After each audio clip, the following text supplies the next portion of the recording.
a nombre de la Universidad Autónoma de la Ciudad de México y de la coordinación del plantel del Valle, pues les damos la más cordial de las bienvenidas. Para nosotros es un gusto que el doctor Enrique Dussel presente su libro en esta institución, que como ustedes sabrán, hasta hace unos meses fue el rector interino de nuestra institución, en un momento difícil, complicado, y tuvo una gestión muy buena con todo lo de su equipo también administrativo, y lo cual aprovechamos una vez más para darle las gracias por este rectorado importante, que entre otras cosas apuntaló el pensamiento crítico en esta universidad. Parte de ello es una cátedra que se llevó a cabo desde el semestre pasado, en la cual las tesis también se discutieron en el auditorio, y que afortunadamente esa cátedra continúa en el semestre de hoy, y del cual están todos cordialmente invitados a asistir los días miércoles de 2 a 4 de la tarde. El doctor Dussel pues es el que preside el pensamiento que se pone a discusión.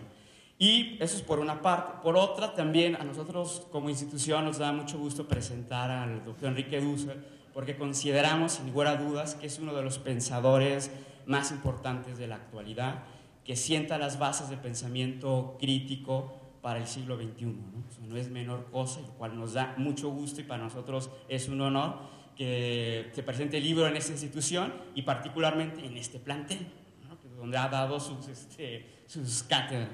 Y bueno, para la presentación pues, tenemos una mesa de lujo que nos acompaña Armando Bartra, Juan Manuel Contreras Colín también, y Paisani, que también son que son los que charlarán, ¿no? Y invitarán a la lectura de este libro. Le doy la palabra primero al doctor Juan Manuel Contreras Colín. Él es profesor investigador de la Academia de Filosofía e Historia de las Ideas en la UASM, con estudios de licenciatura y maestría en la UNAM, y un doctorado por no sé pronunciar el alemán, pero es Husler für Philosophie, en Múnich, Alemania, ¿no? Damos la palabra al doctor.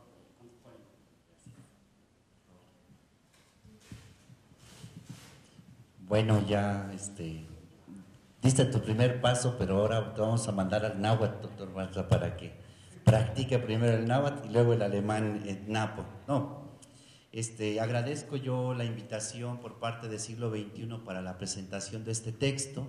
Quiero decir que para mí es, como siempre, un honor compartir espacios de reflexión y de análisis con el doctor Enrique Dussel.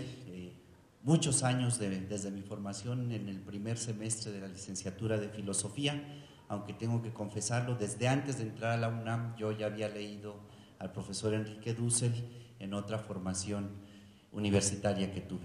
También es para mí un honor compartir esta mesa con una de las personas que admiro, no solamente por la capacidad de su análisis crítico, sino su compromiso en la militancia y la solidaridad con las causas más dignas de este país, al doctor Armando Bartra. También me siento muy honrado, y por supuesto estar aquí con un compañero no de generación, pero sí de lucha y de militancia, como es Juan Carlos Paisani. Y bueno, agradecerte, Napo, la presentación, y gracias por la invitación. Espero que con las palabras que yo exponga, en primer lugar, hacer una especie como de radiografía del texto para darles más o menos una idea de la estructura del contenido de este texto que nos convoca, 16 tesis de economía política. Lo siguiente es muy importante: interpretación filosófica. El lugar desde donde nos ubicamos es el lugar que tanto nos ha insistido el doctor Dussel a nosotros, sus alumnos, particularmente a mí, la cuestión del análisis y el rigor filosófico. Sin más preámbulo, he preparado algunas reflexiones que me gustaría compartir con ustedes a fin de motivar la lectura de este texto, que me parece a mí es un texto síntesis, y por lo mismo de texto síntesis invita a que nosotros nos adentremos en él para entenderlo y desplegar lo que allí se nos está convocando. 16 tesis de economía política, interpretación filosófica de Enrique Dussel. El texto que nos ha reunido la tarde de hoy, 16 tesis de economía política, interpretación filosófica, y que la editorial Siglo XXI pone a nuestro alcance, evoca, convoca y provoca que la memoria de quienes hemos sido sus discípulos durante algunos o muchos años, identifiquemos en ella las líneas fundamentales y al mismo tiempo trascendentales de su pensamiento. Efectivamente, como el profesor mismo lo indica en la introducción, este texto es correlativo a 20 tesis de política, pero también, sostengo yo, al de la ética de la liberación en la edad de la globalización y la exclusión, sobre todo en la parte segunda, donde aborda los principios normativos de la transición económica, con los principios material, formal y de factibilidad normativos de la economía. Ya en la segunda parte el doctor Dussel está presentándonos una arquitectónica de hacia dónde podemos caminar una vez que se ha dado un desmontaje crítico al sistema económico hegemónico vigente, es decir, el capitalismo. Siguiendo su metodología acostumbrada, véase, por ejemplo, toda la primera parte de la ética de la liberación en la edad de la globalización y la exclusión, y su texto completo, Política de la Liberación, Historia Mundial y Crítica, nuestro autor nos propone abordar la descripción de un marco categorial, en este caso económico, teniendo en cuenta su descripción en el tiempo. No solo, pues, retoma la exposición categorial lógica que hace Marx en El Capital, sino que las ubica, describe y problematiza históricamente. Este es uno de las características, diría yo, del pensamiento del profesor Enrique Dussel. Si uno revisa sus obras, sobre todo las de las últimas décadas, las últimas 2 décadas, uno descubre que hay todo un abordaje histórico para desmontar toda esta especie de creación ideológica que a partir de la historia se ha dado de categorías tanto en la ética, tanto en la política y últimamente en la economía.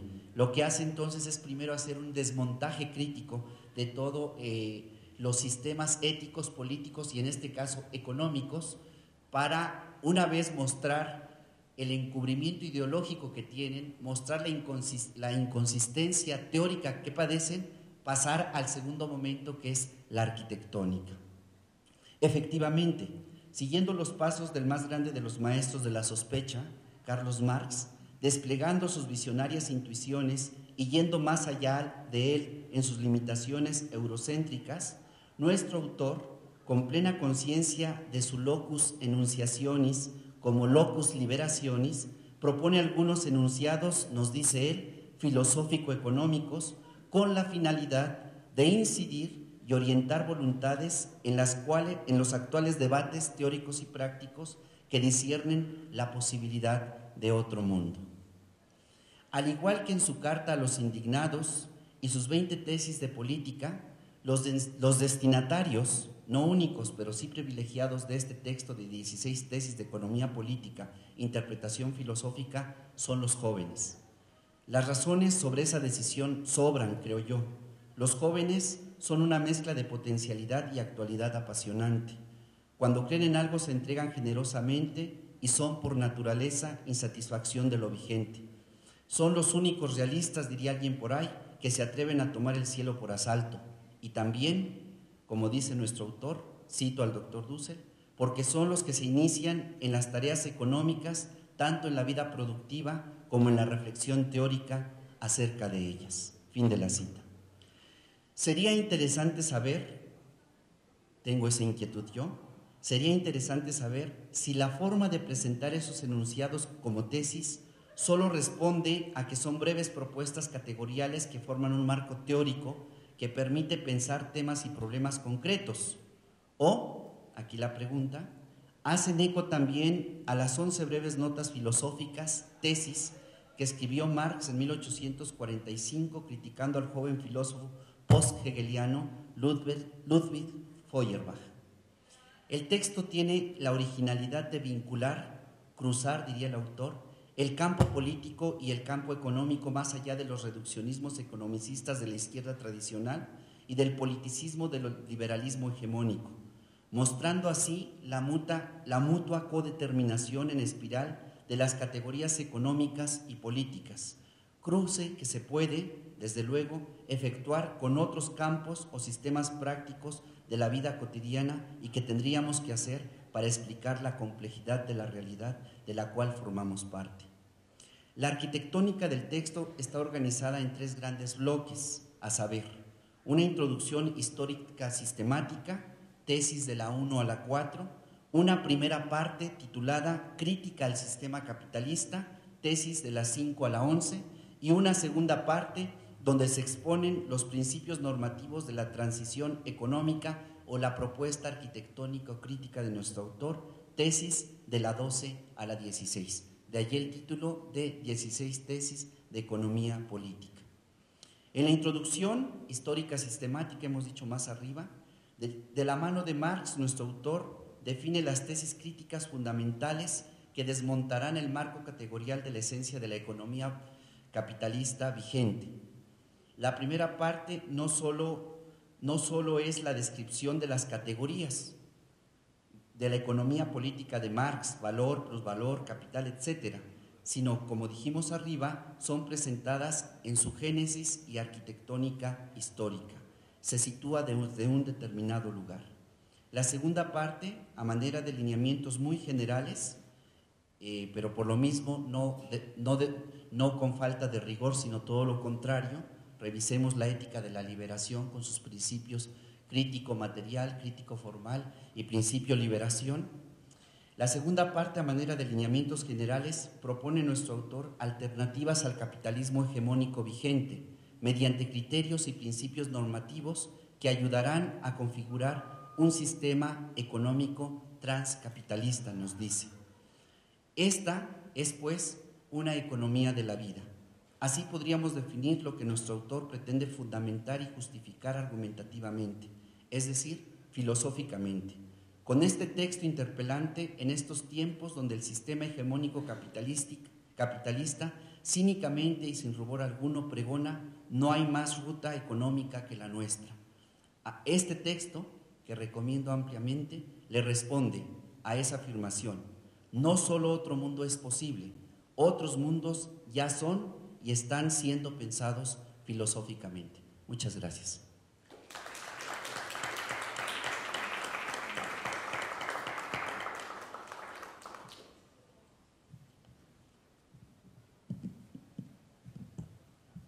Continuamos con la participación de Juan Carlos Paisani. Él estudió en la UNAM Filosofía y también es miembro de la Asociación de Filosofía y Liberación. De su obra publicada destacan 2 textos publicados por la UNAM en el Centro de Investigaciones Interdisciplinarias en Ciencias y Humanidades de la UNAM, tituladas La filosofía de la liberación hoy. Gracias. Bueno, pues es un gusto y un honor estar compartiendo la mesa con personas tan insignes y, bueno, adscritas al pensamiento crítico. Y, bueno, escribí un preámbulo que pensaba en obviar, pero que al final sí voy a leer. Espero les guste.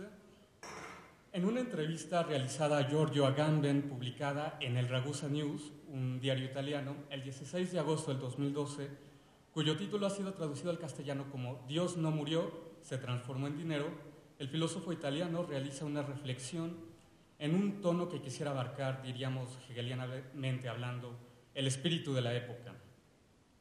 Y este texto inicia con la sentencia lapidaria para entender lo que está pasando.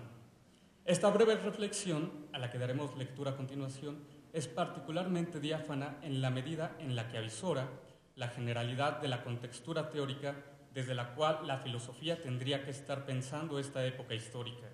La cita a la que hacemos referencia dice lo siguiente: para entender lo que está pasando, es necesario tomar al pie de la letra la idea de Walter Benjamin, según el cual el capitalismo es realmente una religión y la más feroz, implacable e irracional religión que jamás existió, porque no conoce ni redención ni tregua.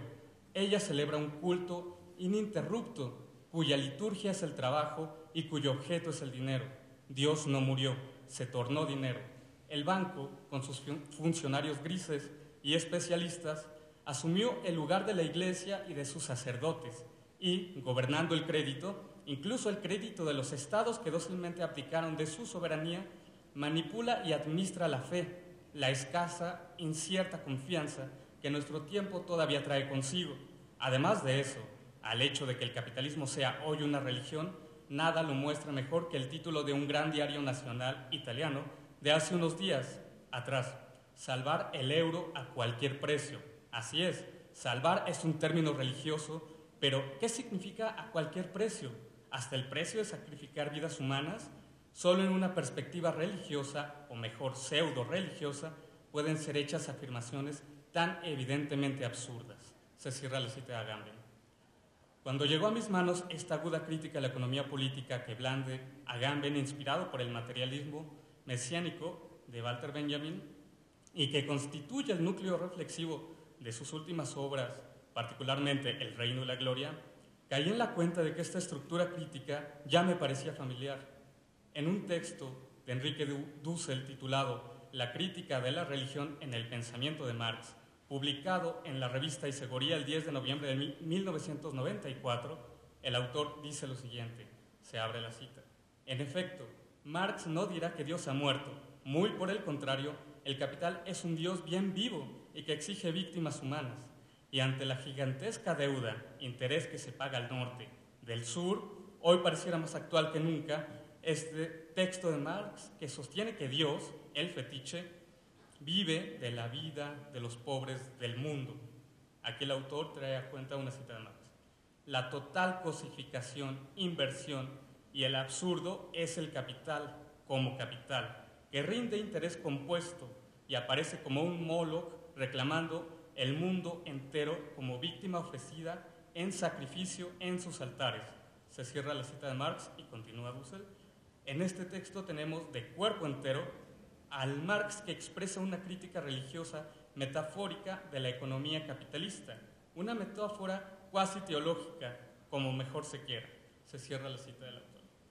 En líneas anteriores podemos notar cómo casi 20 años antes que el texto de Agamben y con un dominio de las categorías de la crítica a la economía política burguesa de Marx, que Agamben no domina tanto, y tal vez no con la influencia directa del mesianismo materialista de Benjamin, pero sí con un contacto directo con la teología de la liberación latinoamericana, que en palabras de Mijail Levy, fue la teología de la liberación la que llevó a cabo en la práctica los planteamientos expuestos por Walter Benjamin en sus tesis sobre el concepto de historia. En fin, retomando la idea, Dussel ya había esgrimido casi 20 años antes una crítica desde Marx de la religión como una crítica de la economía, pero no solo, sino que lo relevante de esta propuesta filosófica es la radicalidad de la crítica. Mientras que Dussel habla del fetiche que vive de la vida de los pobres del mundo, desde la óptica de una geopolítica mundial sur-norte, Agamben se centra en la crisis europea como si del mundo se tratara.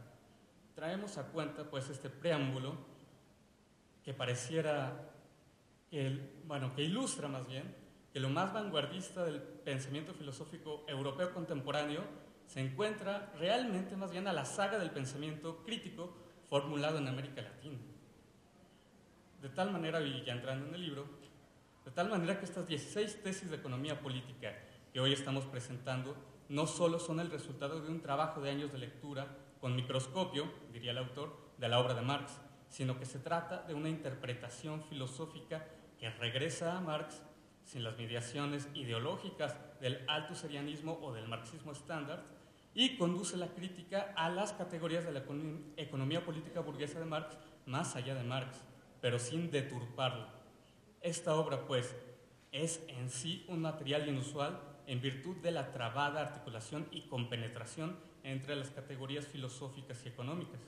Decimos que es poco común, dado que, de manera regular, la lectura que de Marx se realiza desde las academias de filosofía suele descuidar la aplicación económica de las categorías de Marx, mientras que los economistas pierden de vista la profundidad filosófica de Marx, la fenomenología implícita en sus categorías económicas, lo que los conduce a una interpretación meramente monetarista de la economía. Dicho de otra forma, las 16 tesis de economía política son, por decirlo así, un lugar de encuentro que propicia una iluminación recíproca entre filosofía y economía. En relación al corpus de la obra, este fue dilucidado por su autor tesis por tesis a través de las 16 sesiones que integraron y diríamos también que complementan el libro, ¿no?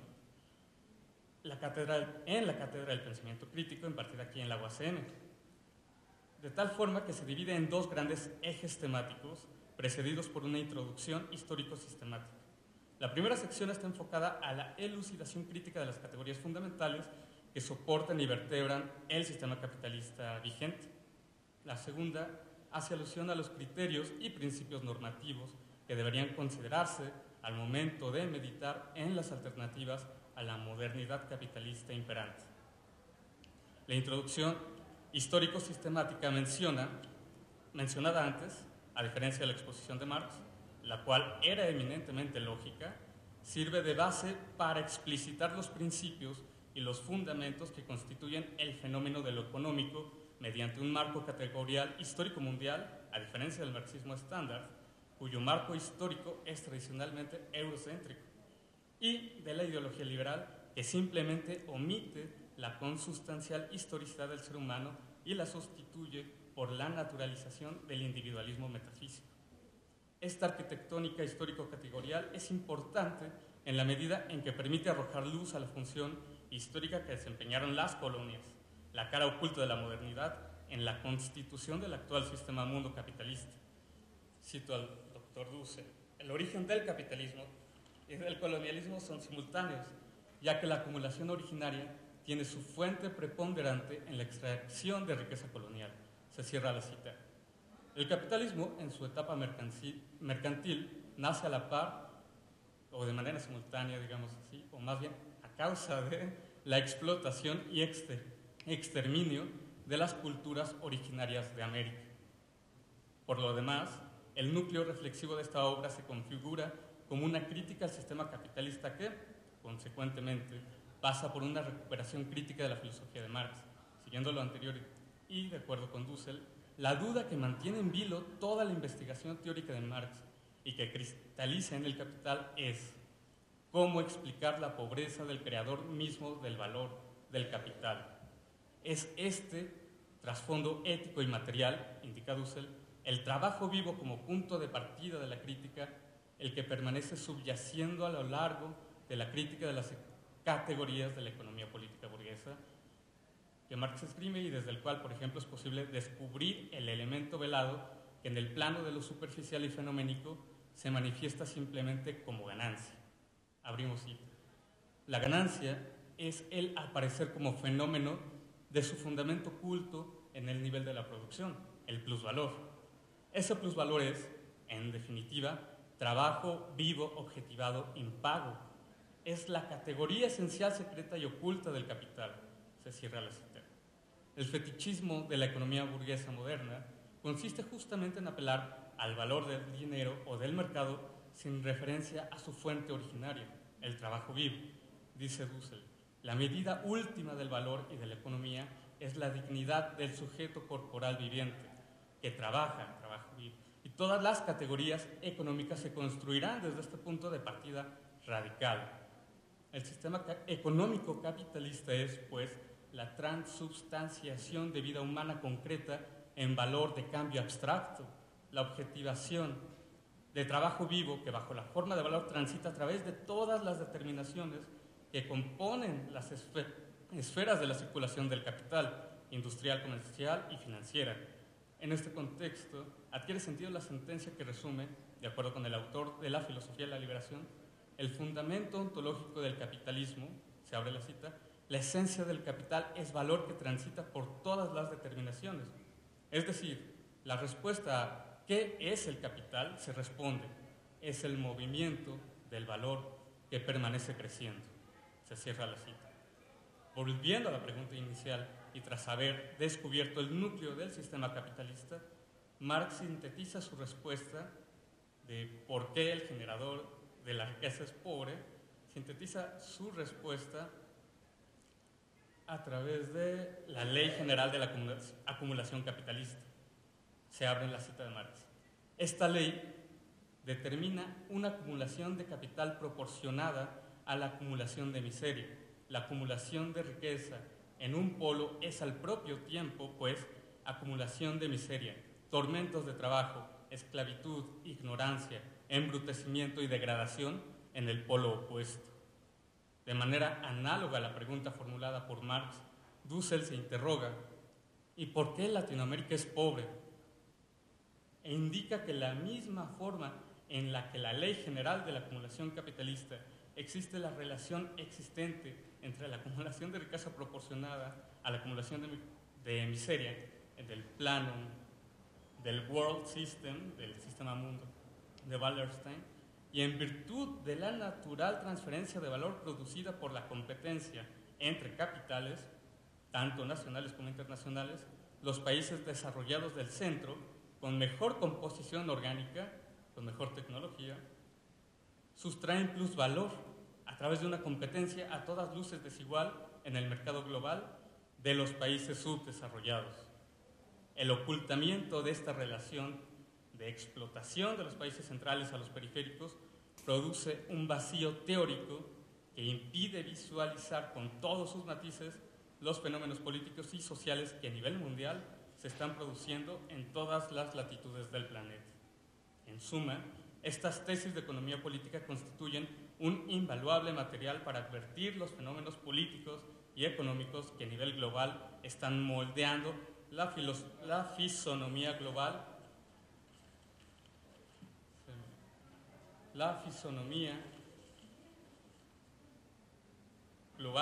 y nos explican sobre todo la situación que Latinoamérica ocupa en esta geopolítica mundial. Los países nos explica a nosotros, o nos ayuda a entender nuestro lugar como países dependientes y periféricos. Abro una cita del autor. En efecto, en el comienzo del siglo XXI comenzamos a vislumbrar límites insospechados por Marx: la destrucción ecológica de la vida en la Tierra y el aumento intolerable en todo el mundo, aún en la Europa capitalista, de la pobreza cada vez más profunda. Momentos graves que indican la necesidad de un sistema más acorde con las exigencias éticas y racionales de la humanidad y del cumplimiento de sus necesidades, si no quiere, como especie, acelerar la senda de un suicidio colectivo que se anuncia claramente y que los economistas capitalistas, las grandes corporaciones y políticos liberales se niegan a admitir. Recapitulando y para terminar, si nos preguntamos nuevamente cómo entender lo que está pasando, si retomamos la pregunta de Agamben, ¿cómo entender lo que está pasando en esta época histórica?, podríamos responder que esta obra de las 16 tesis de economía política nos brinda herramientas teóricas con las cuales podemos entender este presente, pero también nos da pautas a través de las cuales podemos discernir, con base en principios, las alternativas políticas y económicas futuras. Gracias.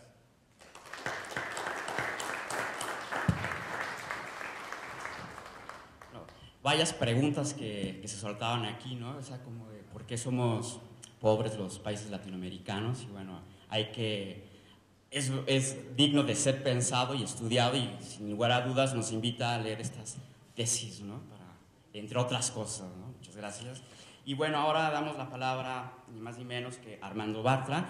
Ustedes saben, un intelectual reconocido, crítico y comprometido, que está con nosotros. Tiene estudios en filosofía en la Facultad de Filosofía y Letras, fue profesor de la Facultad de Economía en la UNAM, profesor también en la Escuela Nacional de Antropología e Historia, y bueno, también fue director del Instituto de Estudios para el Desarrollo Rural Maya, profesor investigador titular de la UAM Xochimilco, y también de marzo a la fecha también está en la licenciatura en Sociología y en el posgrado en Desarrollo Rural. Entre otras cosas, bueno, tiene el doctorado honoris causa por parte de la Universidad Nacional de Córdoba en Argentina, y entre sus múltiples publicaciones y libros podríamos mencionar, por ejemplo, La Utopía Posible, Campesinos, aproximaciones a los campesinos de un continente colonizado. Esto es en Bolivia, CIDESE, Universidad Mayor de San Andrés, en el 2010. Tomarse la libertad, la dialéctica en cuestión. El hombre de hierro, límites sociales y naturales del capital, y el capital en su laberinto, de la renta de la tierra a la renta de la vida.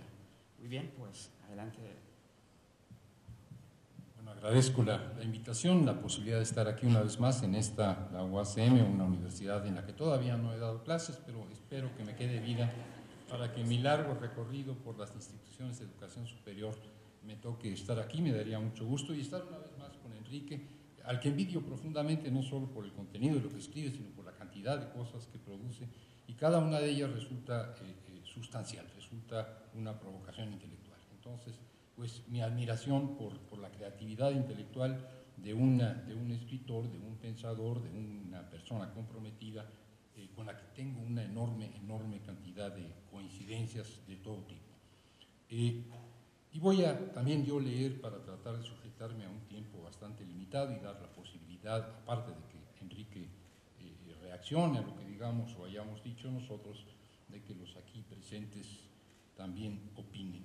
Como indica pues el subtítulo, ya lo dijeron mis compañeros, es un trabajo filosófico, no puramente económico.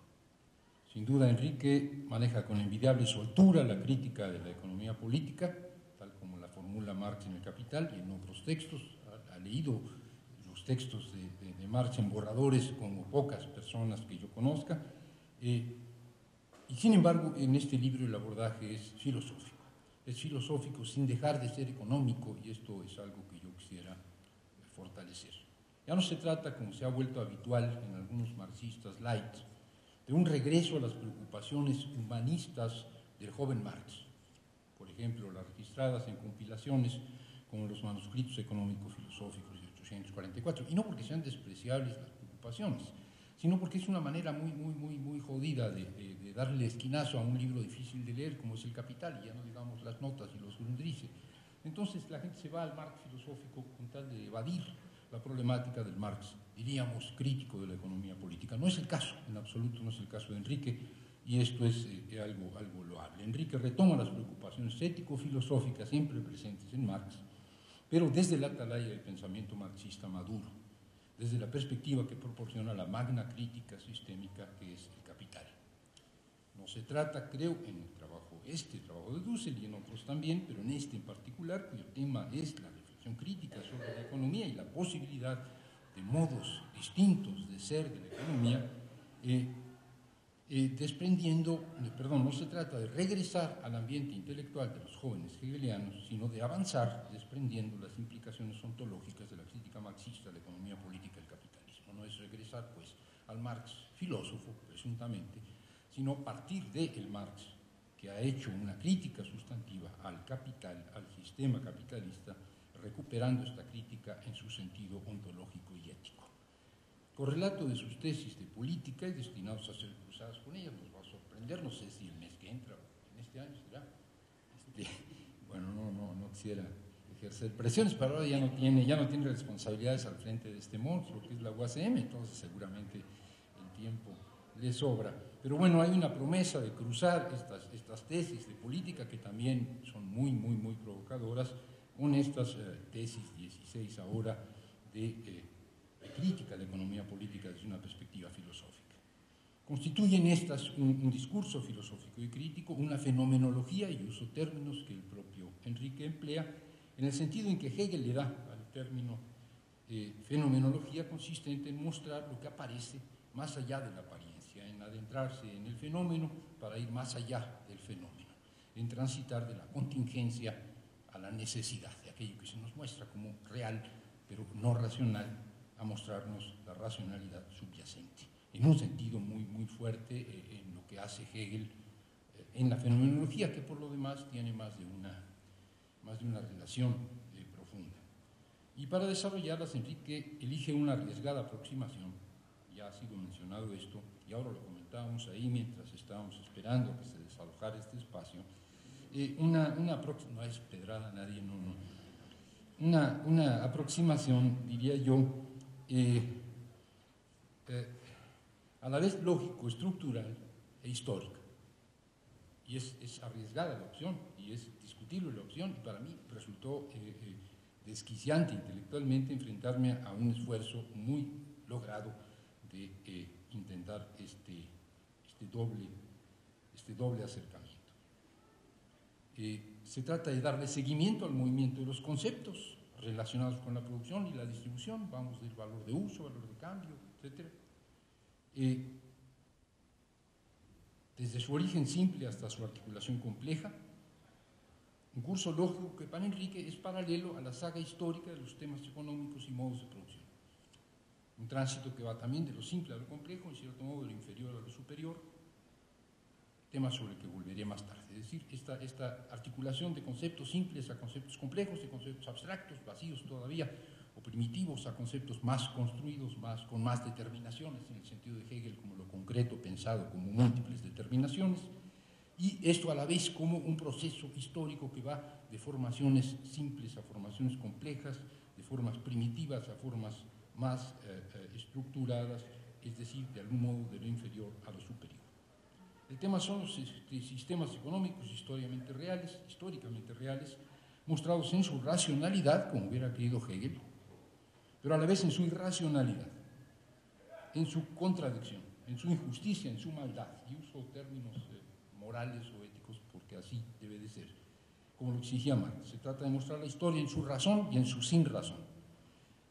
Estaba en lo cierto el autor de la fenomenología del espíritu, Hegel.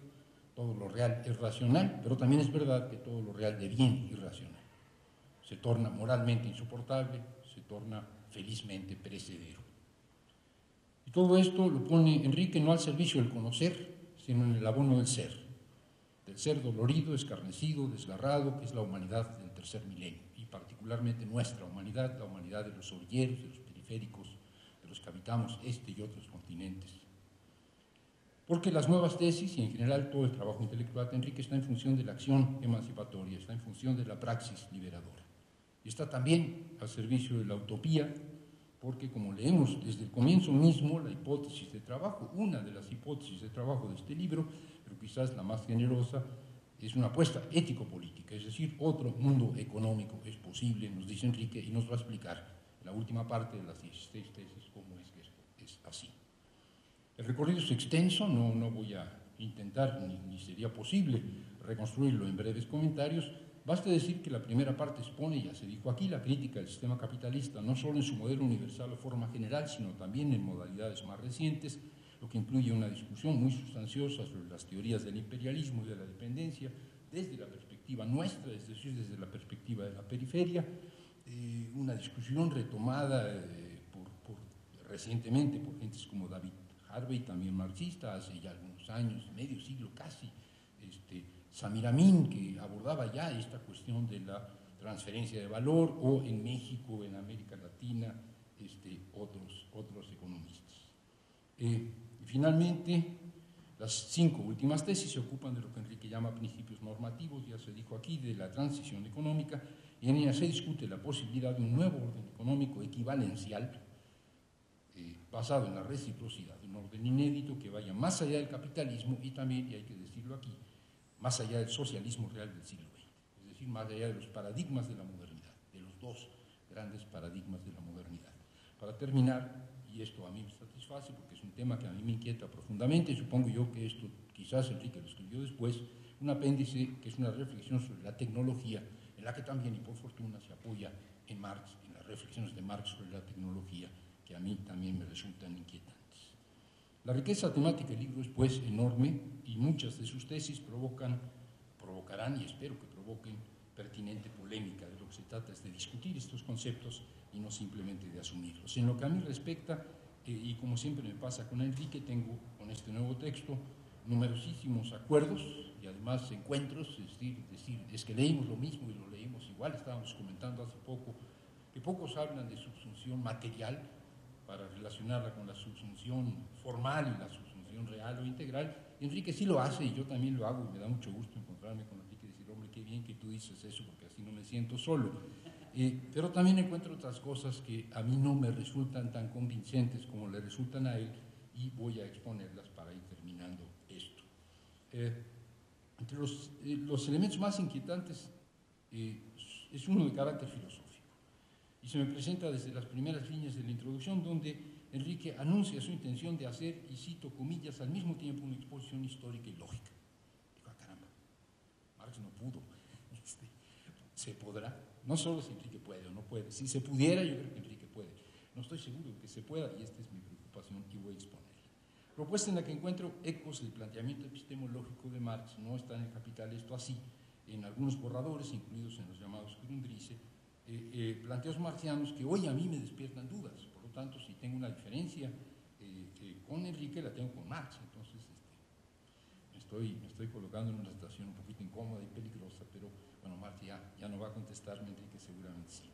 Esbozo pues los términos de lo que podría ser un fraternal disenso. En la primera tesis, Enrique sostiene que podemos encontrar valores de uso en toda economía posible, pues como viviente el ser humano, simplifico, como viviente el ser humano tiene necesidades que solo puede satisfacer transformando la naturaleza.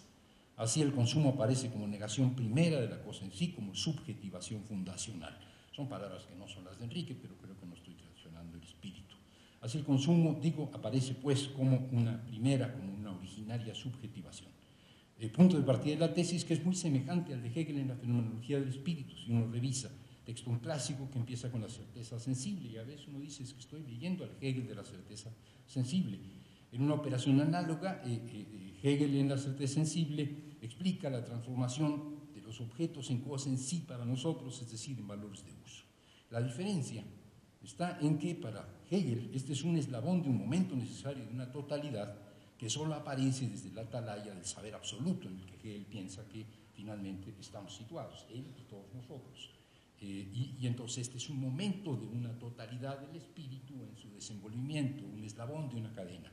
En cambio, en el planteamiento de Dussel lo que hay es un fuerte énfasis en la materialidad y en la historicidad de este punto de arranque, y esto es una diferencia, es decir, Hegel es un idealista consecuente y Enrique en este caso hace una opción por la historia y por la materialidad del proceso.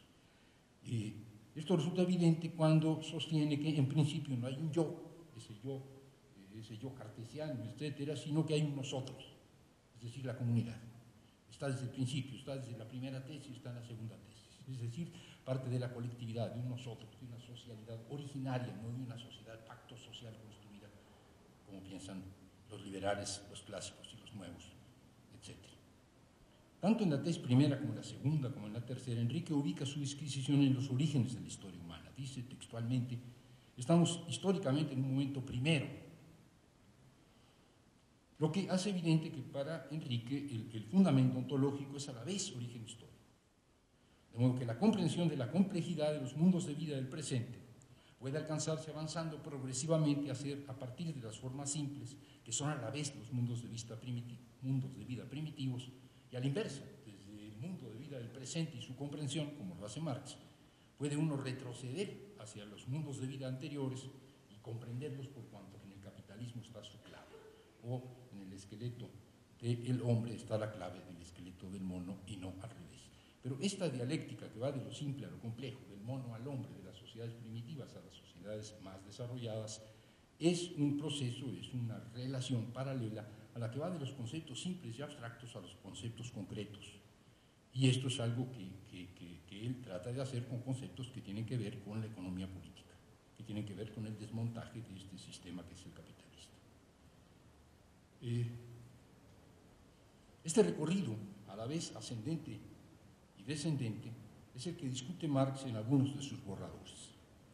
El movimiento del pensamiento que va de lo abstracto a lo concreto, entendido como síntesis, lo concreto entendido como síntesis de múltiples determinaciones, no como lo empírico, no como la falsa concreción, lo aborda Marx en los Grundrisse al referirse al método de la economía política, y ahí se deslinda de Hegel, quien precisamente porque tal es el curso del pensamiento, cae, dice Marx, en la ilusión de concebir lo real como resultado del pensamiento. Marx dice que no, que lo real no es resultado del pensamiento, sino punto de partida. Y esto es lo que hace de Marx un materialista en este punto y específicamente punto de arranque. Sin embargo, sustituir la dialéctica del espíritu por la dialéctica del mundo material, o más expresamente el curso de la conciencia por el curso del trabajo o el curso de la industria que dice Marx en estos primeros textos, no significa necesariamente romper o tomar distancia respecto del determinismo metafísico que impregna la visión hegeliana del devenir de la conciencia hasta su culminación en saber absoluto. Y es que en esta formulación se sugiere que la marxiana historia real se comporta igual que la hegeliana historia del espíritu, pues ambas aparecen movidas por una dialéctica cerrada y fatalista, una dialéctica de la necesidad y no de la libertad, pues conduce a un fin preestablecido, la realización del espíritu absoluto o la realización de la esencia humana, según sea el caso. Esta visión teleológica se muestra con claridad cuando Marx explica en estos textos de los Grundrisse de los que estoy hablando, que las categorías simples, dice él, que forman parte de categorías más complejas y concretas, pueden tener existencia en formaciones sociales anteriores, que de esta manera aparecen como momentos necesarios previos a formaciones posteriores, que son, por lo tanto, superiores. Y es que lo posterior solo se explica a partir de lo anterior, o lo anterior solo puede ser explicado por lo posterior si este a su vez es superior para ese juego de palabras. Es decir, si lo superior contiene y supera a lo anterior. Esta posición es aún más evidente cuando Marx juzga a la civilización inca, por ejemplo, como históricamente inmadura, por haber en ella cooperación compleja, pero todavía no dinero, es decir, le falta un grado para hacer carne, pero no, esto es el pulque, perdón, la civilización inca. La civilización burguesa, escribe Marx, es la más compleja y desarrollada organización histórica de la producción. Las categorías que expresan sus condiciones, sigue Marx, y la comprensión de su organización permiten al mismo tiempo comprender la organización y relaciones de producción de todas las formas de propiedad pasadas, sobre cuyas ruinas y elementos ella fue edificada y cuyos vestigios aún no superados continúa arrastrando, a la vez que en los indicios previos han desarrollado en ella su significación plena, etcétera, etcétera. Y concluye con esa frase muy repetida: la anatomía del hombre es la clave de la anatomía del mono, la economía burguesa suministra la clave de la economía antigua. Esta visión de Marx, que es de algún modo que si nosotros podemos desmontar lógico-estructuralmente la economía del capitalismo, podemos comprender las economías anteriores a la capitalista y vislumbrar las posteriores, pero eso no es el problema que ahí está planteando Marx, tiene que ver con una visión de formas inferiores a formas superiores, es decir, con una visión, diría yo, de progreso en un sentido lineal y hegeliano. En esta sección de los Grundrisse, si bien el tema es cómo las categorías complejas del capitalismo pueden ser explicativas de sociedades anteriores, lo que se nos está proponiendo es que la secuencia y jerarquía conceptuales son también secuencia y jerarquía históricas, de modo que el capitalismo aparece como posterior y superior, lo que lleva inevitablemente a introducir un concepto teleológico de la historia como proceso unilineal de lo menos desarrollado a lo más desarrollado que conduce al capitalismo, es decir, una historia como maduración, comillas, una historia como progreso. Y es que la civilización inca solo puede calificarse de históricamente inmadura si se supone que el capitalismo es destino y forma superior de toda sociedad posible. Bueno, estas son mis broncas con Marx, no con el psique. Dicho brevemente, lo que a mí me incomoda, lo que me angustia de estas formulaciones de Marx, de los Grundrisse, es una visión unilineal y determinista de la historia. Es un cierto aroma providencialista, que no aceptaría Benjamin por ningún concepto. Incluso Benjamin dice hay que pelearse con el Marx del determinismo, un determinismo providencialista que el autor del Capital descartó cuando en sus intercambios con los revolucionarios rusos, una carta a Veras Azulich, pero son muchos los textos en que Marx reflexiona sobre esto, dice, bueno, es que ustedes están leyendo mis textos como una filosofía de la historia, y yo no estoy proponiéndome hacer una filosofía de historia, yo estoy haciendo una crítica del capitalismo con fines de revolucionario. Yo lo que quiero es hacer la revolución, superar este sistema revolucionariamente, y para eso hago una crítica del capitalismo, no una filosofía de la historia. Entonces, el devenir de Rusia es el devenir de Rusia, y yo no puedo prever el futuro de Rusia a partir del capitalismo. Yo pongo el futuro de Rusia en manos de los revolucionarios rusos. El capitalismo no es el esqueleto del hombre y Rusia el esqueleto del mono, por lo tanto yo no puedo saber qué sigue en Rusia. Si ustedes son capaces de hacer una revolución, se liberarán del capitalismo y pasarán del MIR, de la comuna rusa, a la sociedad socialista y al comunismo, etc. No sé si lo estoy explicando. Marx rompe con el esquema determinista muy claramente y muy sólidamente, no en una reflexión teórica, sino en una carta. Y en una carta en la que tiene dos posibilidades, es decir, la historia es una, es lineal y es la que yo digo, o compañeros, hagan la revolución. Y si pueden romper la historia y saltar fuera del progreso, salten fuera del progreso, como hubiera demandado Walter Benjamin. Bien. Debo decir, sin embargo, que mis dudas sobre la pertinencia de hacer coincidir el curso lógico, que va de lo simple a lo complejo, con el curso histórico, que va de las sociedades primitivas a las desarrolladas, opción epistemológica que ciertamente propone Marx en los Grundrisse, que creo yo que adopta Russell con mucho éxito en sus tesis, no significa desconocer la capacidad iluminadora que puede tener este ejercicio. Lo que yo dudo es de la posibilidad ontológica de hacer coincidir un curso, conceptualmente hablando, histórico-lógico, no de la posibilidad de hacer los ejercicios que hace Marx y que hace Dussel, en donde los conceptos simples y complejos y las formaciones diversas son analizadas a partir de ellos. Como ejercicio epistémico me parece valioso, como opción ontológica a mí me desquicia, me incomoda terriblemente, pero no tengo solución. No tengo, o sea, mi respuesta es que son dos espacios diferentes, el lógico y el lógico estructural y el histórico. Admito plenamente que desde la perspectiva que nos da el presente, desde la perspectiva que nos da la crítica del presente y la utopía con la cual pensamos un futuro distinto del presente, podemos entender ciertos hechos del pasado, lo que sin embargo no significa que en ellos ya se prefiguraba el porvenir.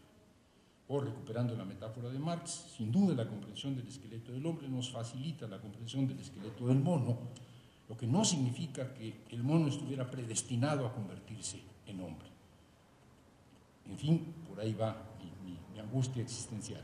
Concluyo estas notas diciendo que la lectura de Enrique, como la lectura de Marx, y no es poco halago, es un tonificante para el espíritu crítico, y que yo me encuentro tan inquieto, tan incómodo a veces con ciertas ideas, no porque me parezcan tontas, sino porque me parecen muy filosas, muy profundas, muy penetrantes, tanto leyendo a Marx, que lo sigo leyendo, como leyendo a Enrique cada vez que produce un libro nuevo.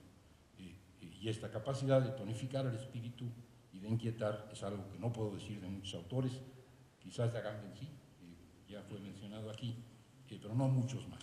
Entonces, gracias Enrique y gracias a ustedes por la invitación.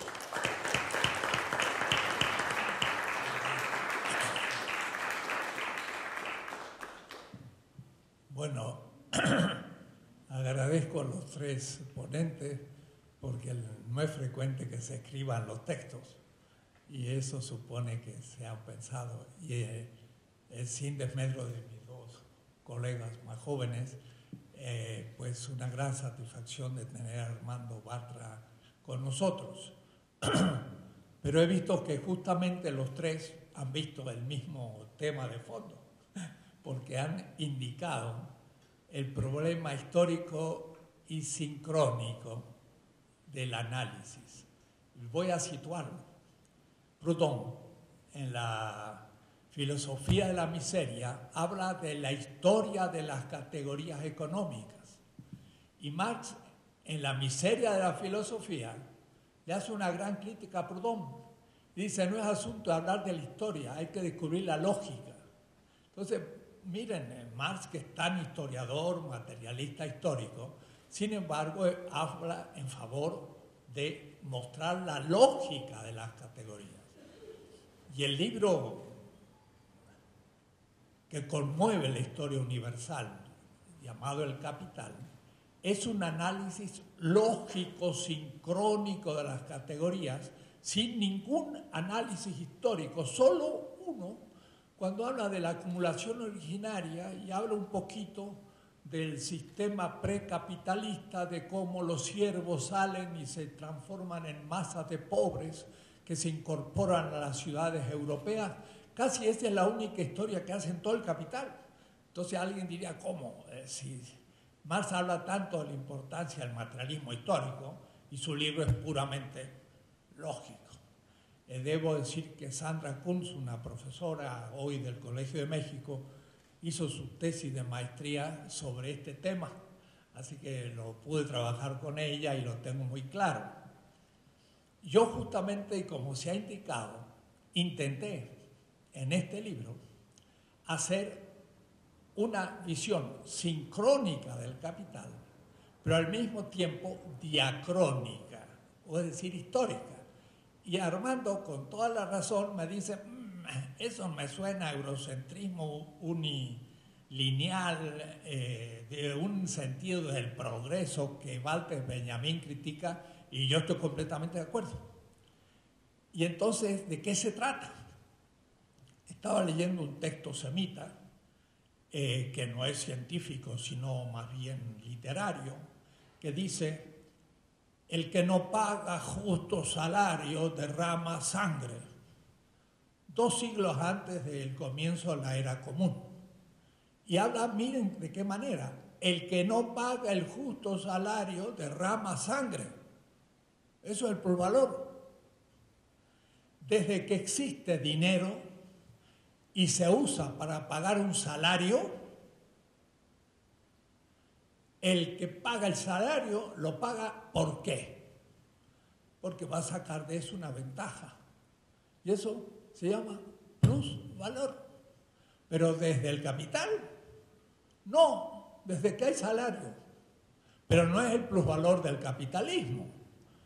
Es un plusvalor neolítico de una cultura mesopotámica o china. Salario no hubo en América. Los especialistas me pueden corregir. Entre los incas pues, se repartían las tierras, se trabajaban las tierras del Inca y demás, pero no había asalariados, no había pobres, porque cada uno al nacer se le daba una tierra, se le daba la posibilidad de vivir. Entonces ahí no había plusvalor, había otro tipo también de categorías, por ejemplo, valor de uso. ¿Cómo que no? Yo como una manzana tiene valor de uso, Aristóteles la descubrió y la nombró. Y hay un consumo, utilidad, valor. Hay valor de cambio, aún entre los nuestros. En el tianguis se cambiaban distintos productos.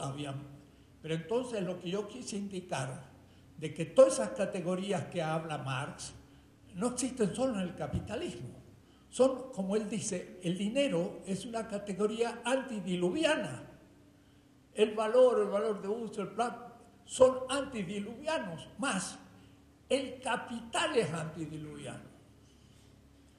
Pudo haber en Grecia algunos pequeñas zonas donde un señor acumulaba del salario que pagaba a los metecos o que sacaba de los esclavos, que es otra cosa, hay que verlo, ganancia, y el valor se perpetuaba y hasta con propiedad privada en el Imperio Romano. Puede haber capital antes del capitalismo, hasta Marx nos dice, cuando el capital se hace hegemónico y se transforma en el sistema mayoritario y los otros quedan secundarios, aparece el fenómeno del capitalismo. Puede haber capital antes del capitalismo. Ese es el tema. Pero no significa que es una historia empírica de la humanidad. Es una historia de la construcción de las categorías. Es decir, me ha planteado un nuevo tema, Armando, que no lo digo en el libro. Una cosa es la historia empírica, que puede ser unilineal, eurocéntrica, edad antigua, moderna y contemporánea, y estas invenciones de la historia europea, que yo he criticado hace 40 años. Otra cosa es el desarrollo de categorías que ya se viven en las distintas culturas, porque yo lo puedo ver entre los chinos, mucho antes que el capitalismo europeo. Más bien, el capitalismo comenzó a surgir como capitalismo en China un siglo antes que en Europa. En la producción de la porcelana y en la producción de seda tenía 6 millones, 7 millones de obreros, a los cuales se les pagaba salario, se sacaba plusvalor, y había capitalismo en China. Y ellos tenían el monopolio de la seda, de la producción de la porcelana y de otros productos que eran el contenido del mercado mundial en el siglo XIV, aún antes del descubrimiento de América, y por eso los europeos quisieron ir con Colón a la China, para entrar al mercado fuerte, único, realmente pesado, que era el chino. Y por eso Colón llegó a América y se murió sin haber descubierto América. E intentaba de todas maneras mostrar que estaba en la China. Hasta en 4º viaje.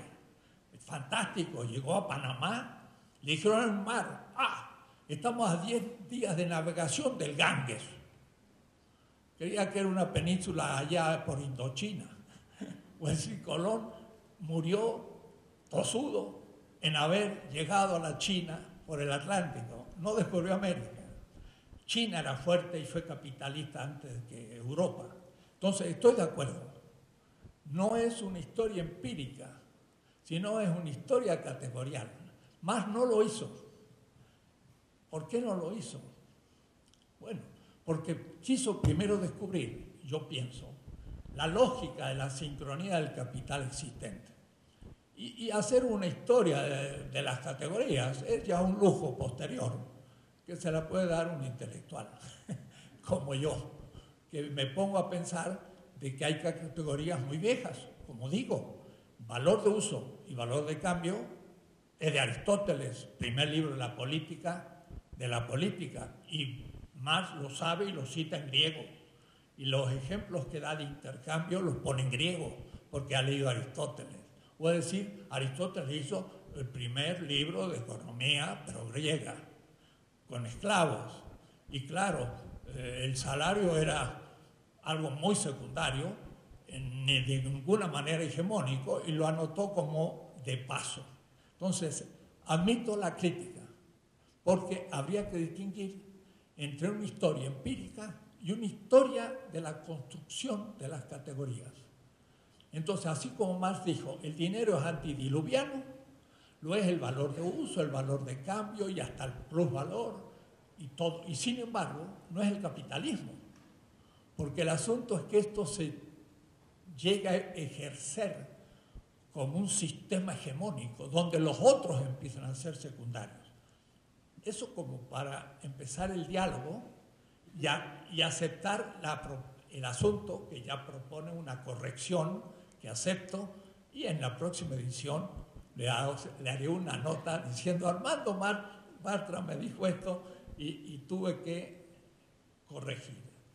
No es fatalismo histórico, no es determinismo, se lo muestra en la carta a Sasulich y a Plejánov, el fundador del Partido Comunista, y a Engels, que parece que no leyó la carta, donde creían que había que pasar por el capitalismo para llegar al socialismo, y Marx dice, no, usted puede pasar de la Obshina directamente al socialismo.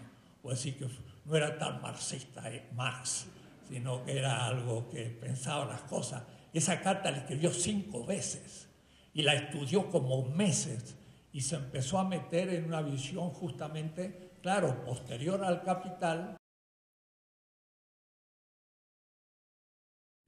esta indicación. Pero el fondo del libro, además, el fondo del libro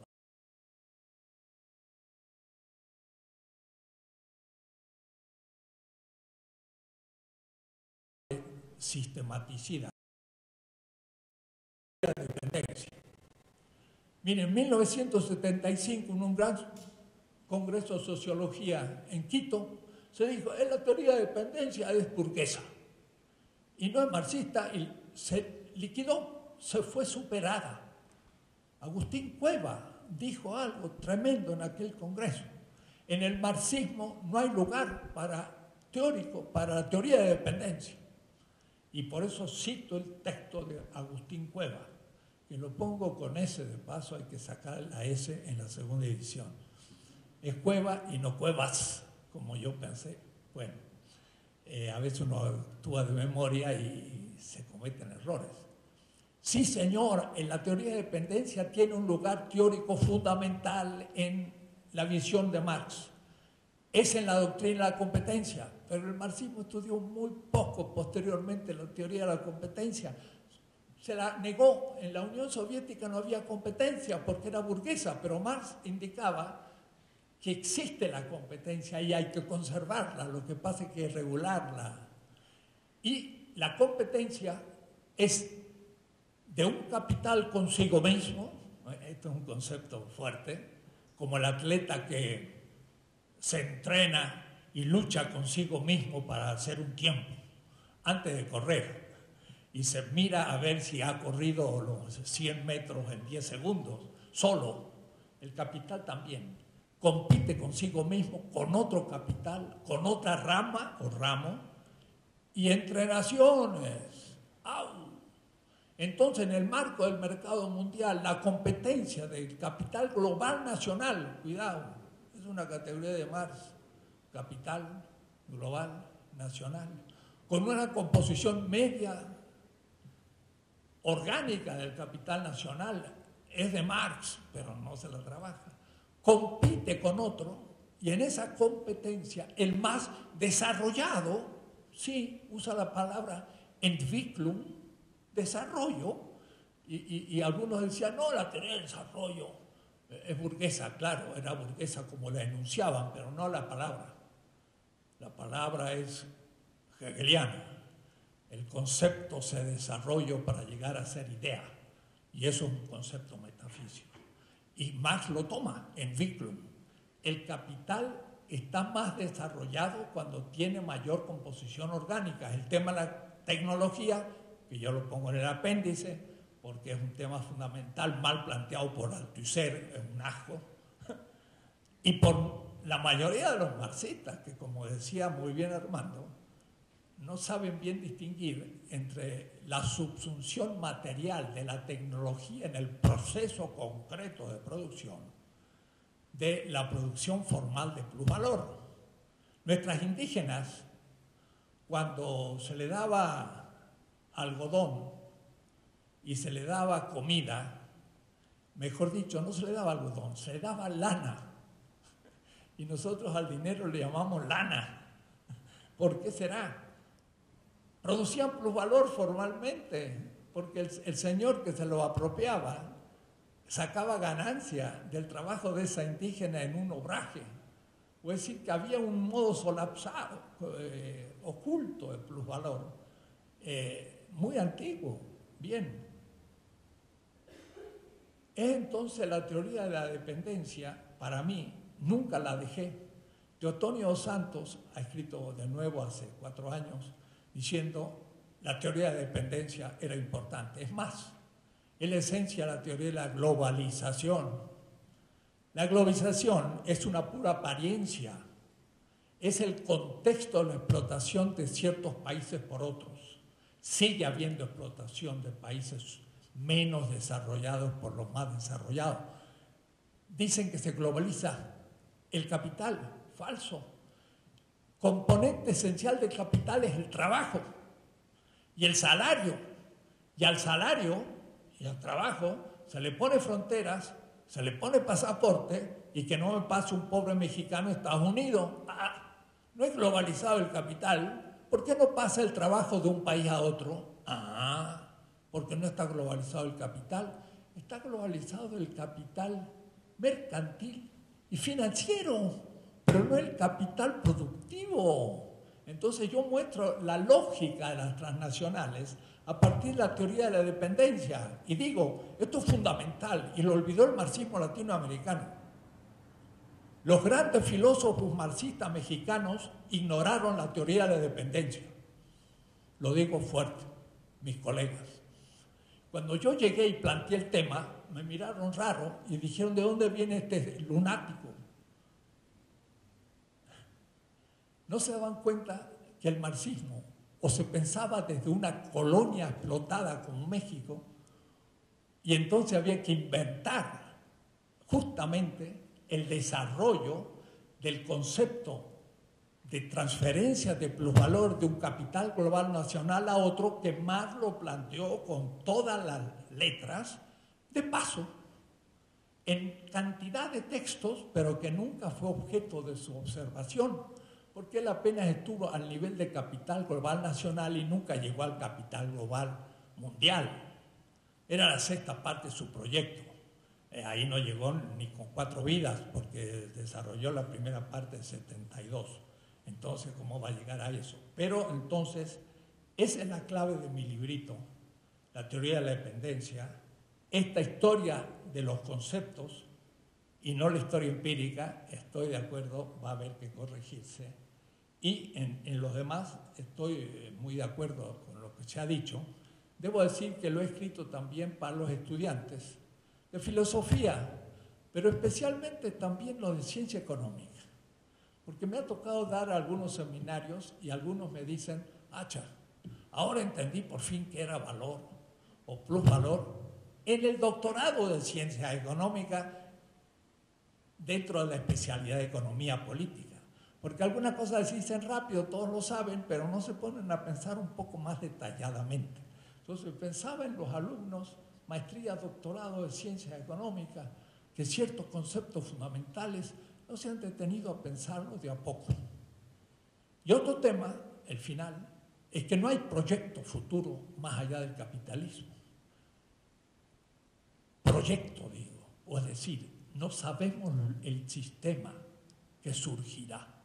Socialismo, bueno, puede ser un nombre, pero no va a hacer que le quede corto el nombre de socialismo al sistema futuro. Esto se lo digo oralmente, no lo dije en el libro, pero está detrás. Porque el sistema va a ser transcapitalista, pero va a tener otra visión del género, otra visión de la raza, otra visión del problema popular, de la cultura, de mil cosas que el socialismo real y el mismo Marx no tuvieron ni idea. Marx, personalmente, cuando su hija se enamora de un caribeño de color, le recomienda a su novio, que va a ser el esposo de su hija, que un revolucionario tiene que pensar mucho en casarse, porque eso de casarse a veces nos limita, él se sentía limitado. Pero además porque era de color, el posible esposo de su hija. No era solo medio machista, sino también un poco racista. Entonces, hay cositas que no se pueden al mismo tiempo superar todo, ¿no? Sino de a poco. Entonces, lo que viene, ni sabemos el nombre, ni podemos plantear su proyecto. Era como un capitalista del siglo XIV, decir, ¿qué es la superación del feudalismo? Y era un herrero que estaba trabajando con unos aprendices en una ciudad europea. ¿Qué va a superar el feudalismo? ¿Qué sé yo? Y él lo estaba superando porque empezaba a ser una empresa con salario, sacada plusvalor y era el capitalismo naciente, pero ni se daba cuenta de lo que estaba surgiendo. Lo que podemos hablar de la alternativa no es ni un nombre ni un proyecto, sino criterios de elección de las mediaciones que superan el capitalismo en cada caso. Criterios en cada caso. Hay posibilidad A, posibilidad B y posibilidad C. ¿Cuál de las tres supera el capitalismo? ¿Qué criterio tengo? La C. Y se empieza a construir. Entonces, tenemos que ver qué iniciativas se están tomando más allá del capitalismo, caóticas, ninguna todavía muy importante, pequeñas. Pues puede haber una cooperativa por ahí donde los propietarios son obreros, se reparten las ganancias y tienen propiedad común, o son indígenas que vuelven a su pasado, pero ya sabiendo lo que es el capitalismo como proyecto, que es el zapatismo. Y entonces estas son empíricas experiencias que tienen criterios para superar el capitalismo, pero todavía no tienen un proyecto de superación. Es un problema, está difícil. Eso es lo que planteo en la segunda parte. No confundamos un proyecto político con nombre y apellido de un sistema incierto que vamos a ir construyendo, pero que tenemos criterios firmes. De tal manera que no es el caos ni lo que cada uno quiera. Hay criterios y tenemos que elegir. Y son criterios materiales de sobrevivencia ecológica y humana. Criterios formales de consenso.